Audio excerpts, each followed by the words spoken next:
Naoya Inoue, Super Bantamweight Champion, ay kasalukuyang nasa isang sitwasyon kung saan kinakailangan niyang maghanap ng isang panibagong kalaban matapos na mabigo ang negosasyon sa WBC mandatory challenger nito na si Alan Picasso. Ayon sa mga ulat, ang mismong manager ni Naoya Inoue na si Hideyuki Ohashi ay inakusahan mismo ng ama nitong si Picasso na siya ang nagpasya na itigil muna ang negosasyon at maghanap muli ng alternative or easy fight para dito sa The Monster. Dahil dito, si Inoue ay kailangang mag-adjust upang mapanatili ang kanyang plano para sa dalawang laban sa taong 2025. Sa kasalukuyan, maliban kay Picasso, may ilang potensyal na naka-line up o kalaban na nakalista upang makaharap itong si Inoue sa Mayo 4. Kabilang dito sina Murodjun Akhmadaliev at Brian Mercado. Ganun pa man, sa pinakabagong update, tila tutol pa rin ang manager nitong si Inoue na iharap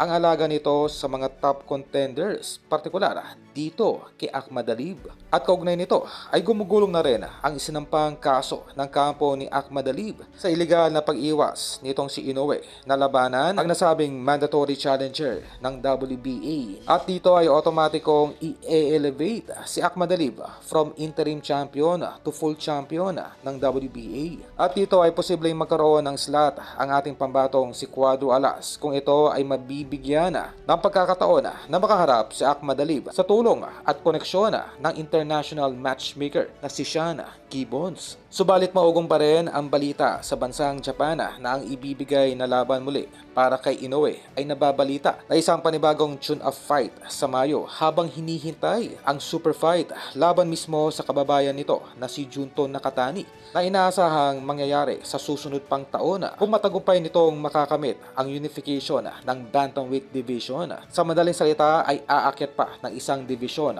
itong si Nakatani upang makaharap ang The Monster na si Inoue.